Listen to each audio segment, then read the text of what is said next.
of course, pitched in the big leagues for a long time, World Series champ, an all-star, pitched for 16 years in the majors, but got so much run in about 6 minutes on The Masked Singer, Wednesdays on Fox, show, by the way.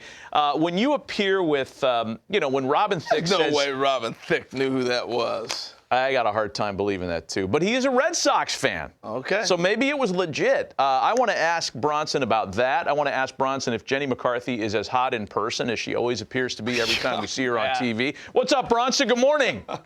Good morning, guys. He always tries to distance himself from the comments I make about stuff like that. Hey, tell us about the experience, man. That looked like a lot of fun for you.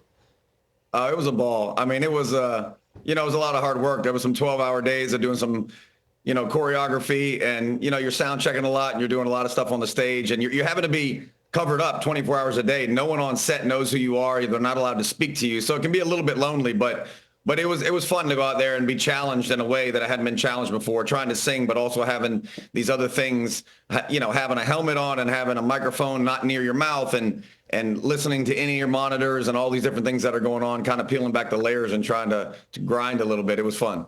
How many rounds did you go? Were you just the one round and then the one song, or did you do more than one song?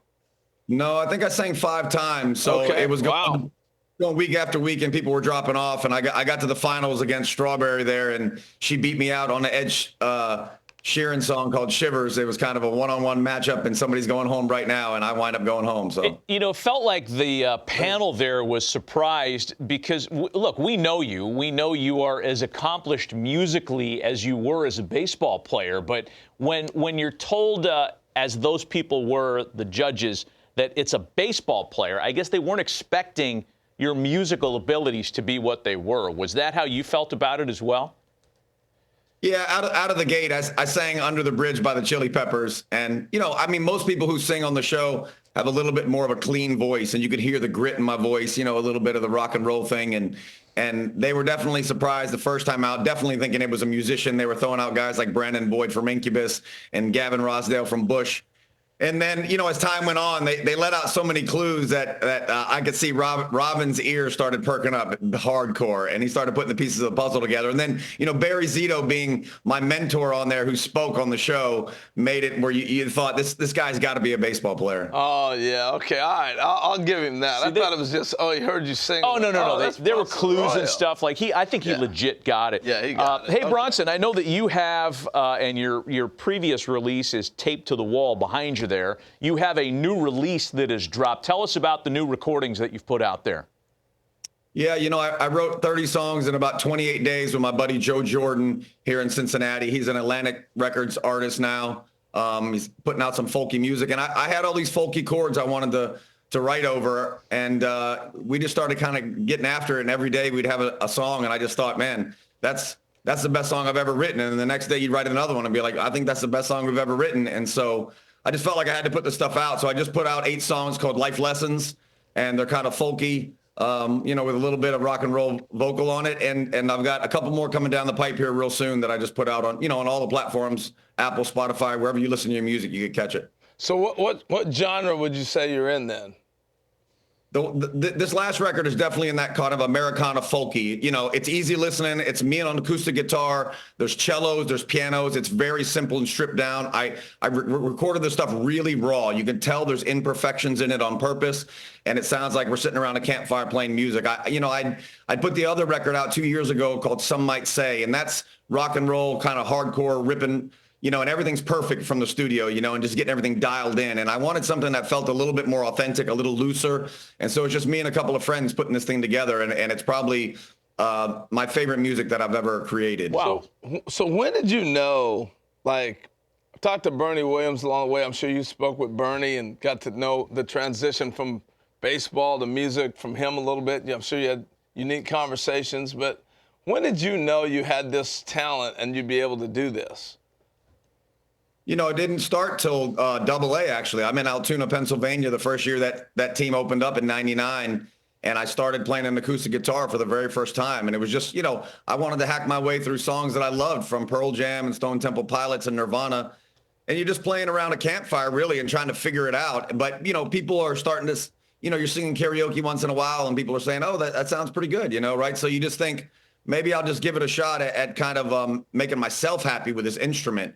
And then, you start playing for friends, in a hotel room or whatever it is. And you just realize that if you really love music, people can feel the vibrations, the authenticity of creating it right there with your own body is almost like a magic trick in a lot of ways. So it just felt like something I couldn't stop doing. And over the years, you're just getting better and better and getting more comfortable at trying to put yourself in different scenarios on stage. And, when I play with a full band in Cincinnati, we're playing a lot of cover songs. We're playing a lot of Pearl Jam and stuff. And it's not easy to sing those songs. And it's like, how much can you jump around on the stage and still have some breath to finish even flow? And all these different things you're figuring out on the fly. So, it's been fun for me now not being able to play baseball. It feels like it's something that's hard work, and it's enjoyable to kind of lean into that. Yeah, but let's hit you on a little baseball. By the way, that sounds like the Jake Peavy story, only without the case and a half of whiskey for all your family members and friends. Let's hit you with some baseball, because you were such a distinctive image on the mound as a pitcher.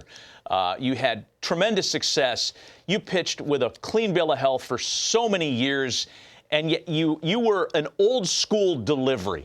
How would Bronson Arroyo, with the big leg kick and the style that you had on the mound, how would you fare today with the new rules that make base stealing so easy? Would you have had to adjust any of this, Bronson?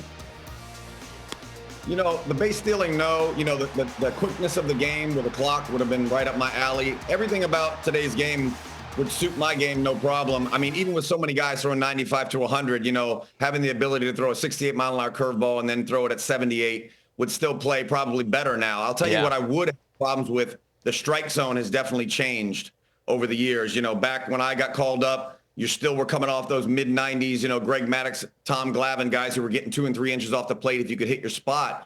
And nowadays, they keep it right on the plate, and they've also elevated it a bit. There's so many guys that can get a strike up in the zone, but me only throwing, 86 to 90 would be tough to beat guys up in the zone. So for me, I think them squeezing me down a little bit left and right would make it tough for me to get as many outs.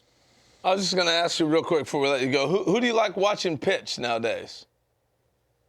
I still land on guys that I feel like, are trying to be creative with a little bit less, getting to see a guy like Kershaw pitch, or when Greinke was still out on the mound, watching some of the older guys who are still spinning it. I do have a bit of a harder time kind of feeling like I resonate or relate to the guys that are throwing 95 to 100 with just a slider that goes straight down at 90. I just don't see as much creativity. I don't see as much kind of changing gears and finding a way to get deep in a ball game like a guy like Curt Schilling would by starting the game a little soft. You see so many guys who are every pitch is max effort, and I just I have a hard time kind of relating to that. That's good stuff, man. We love talking to you, Bronson. We appreciate the visit. Where do they find your music at? Really fun watching you on The Masked Singer. Yeah, where do folks find your music? Anywhere you listen to your music, Spotify, Apple, Deezer, Tidal, wherever you go, iTunes, the album's there, and I got a couple more albums coming down the pipe in the next couple of months. So. Thanks for the visit, man. Best to you and your family this holiday season. We appreciate you.